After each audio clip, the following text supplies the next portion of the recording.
about some things that you're good at and you're not so good at. What are some of those things you're good at first? What my dad would call getting my Irish up. I have a tendency to feel very passionately, particularly about people who are don't have power, people who find themselves in hard situations, people who don't have a voice. When I want to speak for them, I sometimes speak perhaps a little more loudly than I need to. But that's only because I'm so driven by representing the people who need desperately to be represented at a time when power is mostly about money, mostly about large corporations, mostly about special interests, not from around here. It takes a loud voice, or at least a well-articulated voice, to balance that. And the things that you're not so good at that you could improve on if you're elected to another job? I need to be a little more organized. I reached in my purse yesterday to find my phone and I pulled out a stapler. I'm not kidding. You know, I had thrown my stapler in instead of my phone. Again, I'm so dedicated to what I'm doing, I have a tendency to be a little disorganized. I need to figure out how to delegate. Just like anybody else, when you're in a new job, you need to get ready. The past 2 years have really taught me what I need to do, what's important, and how to organize my time. We were talking about it before. It's a huge legislative district. What kind of challenges does that present in being its representative? Well, first of all, it is diverse. We cover a huge area from Ulu down to Sealy, over to Ogama, up to Hurley. I mean, it's a very, very large district. Lots of public land, lots of natural resources, lots of hardworking families, many small communities with small school districts covering a wide area, many units of government that are challenged. I have said before that the 3 hardest things for our local communities to tolerate were the cuts to schools, the cuts to shared revenue, and the cuts to transportation. Those put a great burden on small communities, and I have seen how valiantly they're working to offset those, to counteract those cuts, but it's still very hard in a widespread area with lots of people. It's hard to figure out ways to solve all their problems. If you're reelected, what kind of bill is the first bill you're going to author in the next term? Well, you know, I have a number of small things that I really want to do, but the overarching thing that I would like to do is to revisit Act 10 and to find a way to return rights to people. The issues that most affect me are the issues that removed people's rights. The voter ID bill and Act 10, to me, are about rights. They're about people who one day had access to a right that they've had all along. With Act 10, it was the right to assemble and negotiate as a bargaining unit. That was removed by Act 10. And then with the voter ID law, from one day to the next, a person who has always voted suddenly can no longer vote. That right was taken away. Now some say that it's because you have to show an ID, but a person who doesn't have an ID has done nothing wrong. There's no reason for a person without an ID to have that right to vote removed. So my intentions will be to restore rights that were taken away. Do you think those are realistic goals if there's a Republican governor, as there will be still in office? I have to do it. Rights are rights, and how hard the fight is going to be is almost irrelevant to me. If it must be done, then I'm going to try to do it. I don't look at what the odds are. I looked at what the needs are. Mining, obviously, has been a huge issue, especially in your district. Kind of a two-part question. What was your take on how the mining issue was handled in this last legislative session? And it looks like there's a good chance it'll come up again. What are your thoughts on that? Well, the first thing about it is that the legislation that came forth was very clearly a laundry list of what the mining company wanted. Now, there were some things that I had heard that they were interested in doing, particularly clarifying the permitting timeline. perfectly reasonable request to me. But what the bill ended up being was this very lengthy list of very drastic things that came out of nowhere. Who knows where they came from? Well, we know where they came from. They came from the mining company. And they went directly to some people who authored the bill, and then the bill came on the floor. Now, what's wrong with that is that the people weren't represented. Where's the laundry list for the people of northern Wisconsin? Where's the laundry list of what people need when it comes to training, when it comes to predictable revenue for local units of government, when it comes to knowing that your rights are going to be protected, when it comes to contested case hearings? Where are all the things that the people would require of a bill? Those things were absent because of the secret way the bill was written. Would you be open to a potential mine in northern Wisconsin under the right circumstances and under the right set of regulations? The first thing that we need to do is to come up with legislation that will define what mining could or should be in this state. Mining is whatever the law legally allows. So what we have to do is make sure that we have a set of laws that will say, if a mining interest wants to come in and begin the permitting process, these are the things you have to do. And then it's a step-by-step process. If you cross that threshold, then you go on to the next. Again, predictably, I think it's a very reasonable thing to do, but I don't think we need to weaken the standards that we currently have. When I first heard about the interest of the mine to come into the north, the only thing they wanted to do was change the timeline, or clarify the timeline. They said, leave the environmental standards completely alone. That changed. Somewhere that changed. And I would agree that the environmental standards as they are should not be changed.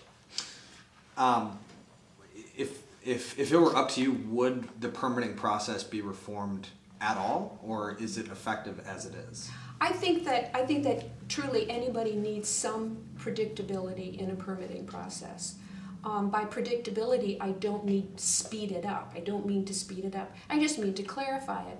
Right now, it is open-ended. There is no timeline that says, if you submit this document on day 1, by day 90, you will have received something back. We need to make sure that people know on either side how much time can they expect to wait before they get an answer.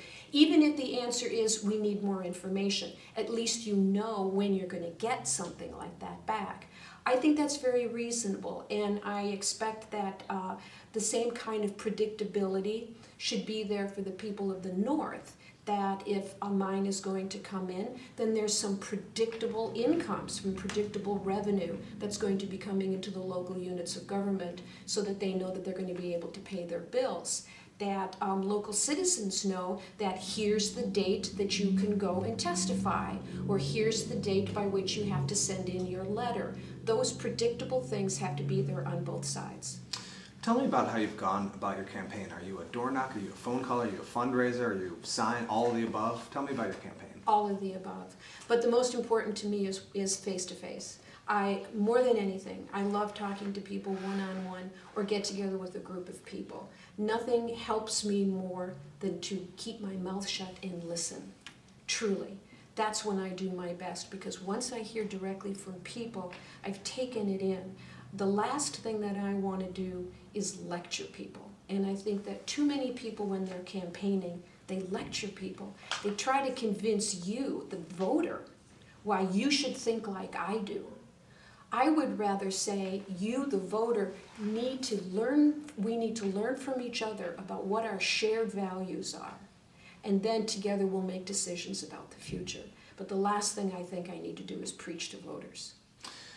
Redistricting changed your district a bit, including where we're sitting right now. Has it been a challenge for you, or a challenge for potential constituents in terms of name recognition, or do most people know who you are in the new parts of the 74? They know now. They know now. I have made it a very important part of my activities in the last year to let people know, first of all, the districts have changed, so that they understand the process of why the census led to redistricting, why you are now in a different district than before.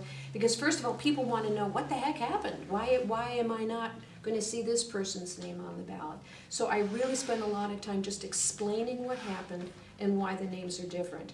And that is in 3 different parts of the district. Of course, all of Price County, Lac du Flambeau, and then 3 townships in Douglas County are now new to the 74th. So I spent a great deal of time just explaining why they're in the 74th. And then it's up to me to let people know who I am, give them the chance to ask me questions, get to know me, give me a chance to listen to them, because indeed I can't assume that any one area of the district is exactly like any other part of the district. Believe me, they're not. They're very, very different. And I have enjoyed learning about all new issues in different parts of the district, and particularly in the new part. Did the way it was redistricted help or hurt your reelection? Well, first of all, I wish that the redistricting would have been more open. Yeah. I wish that when any legislator signs a document that says they're not going to talk, which is what happened when the Republicans were undergoing the redistricting process, that makes me nervous. Pledges, oaths, secrecy, that does not feel like open government to me. And that was how the redistricting was conducted. As far as I'm concerned, the northern part of the state is an area that I love. So I was sorry to lose Sawyer County.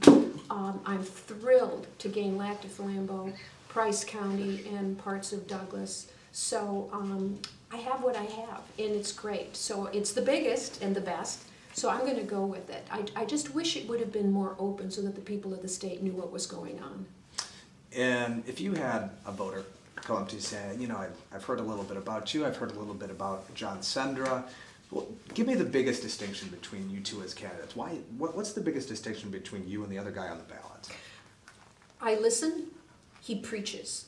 I listen, I think, I try to do the right thing, not the popular thing, not the idea of the day. I try to think deeply, think critically, and truly try to decide what is in the best interest of the people, again, who've elected me. My opponent has one solution that he wants everybody to believe in, period. This is your answer, and you have to agree with me, as if I was John Sendra. And I don't believe that that's how you govern. I believe you spend more time listening, reasoning, and working with other people than you do preaching to them and expecting them to agree with you. I think it should be the other way around. How do you handicap your chances a week from today? I am a person who believes. I believe in good outcome, no matter what. I believe that I'm going to have a good outcome. I'm going to make it that way. When it comes to the actual results of the election, I have to earn it. I have to earn every vote I get. I have no assumptions that I'm doing great or doing poorly. All I know is that between now and Tuesday, I'm going to work. And I'm going to talk to as many people as I possibly can and get to know them and hope that I can earn their vote by Tuesday. Those are the questions I had for you. Is there anything I didn't ask about or I missed that you wanted to mention, or did we hit most of the major stuff? Ask me. I would like to be able to talk about rural communities. Sure. Okay. One of the things that I'm most concerned about is that legislation occurs one bill after the other after the other. But when you look at the cumulative things that have happened in the last session, so many things have happened that compound the problems facing rural communities. These are small towns, small cities that have no margin, that do not have the benefit of a large population or a large amount of personal wealth, and they certainly are suffering from dwindling investments in infrastructure. So when you have an infrastructure that needs to be invested in, and you have less and less amount coming in, and less ability on the communities themselves to get revenue into their infrastructure, you are finding that it is being starved. The infrastructure is being starved. Our schools, our roads, our utility systems, our wastewater treatment plants, everything is getting old, and we are now being told you're going to have to wait even longer to invest in them. The kinds of things that people take for granted in the urban areas, broadband, quick, fast broadband, we don't have it. And we are told, well, you're not going to get it unless you somehow earn it.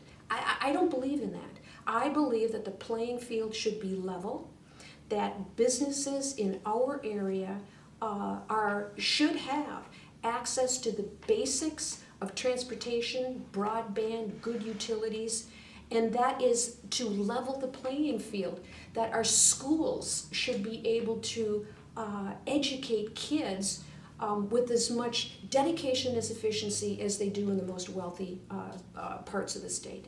That just simply isn't happening. I am worried that what happens in the rural areas of the state is becoming an afterthought, and I want to put it at the top of the list. Anything else you want to add That's on? it. Is that all right? Thank you. Great. Good job. So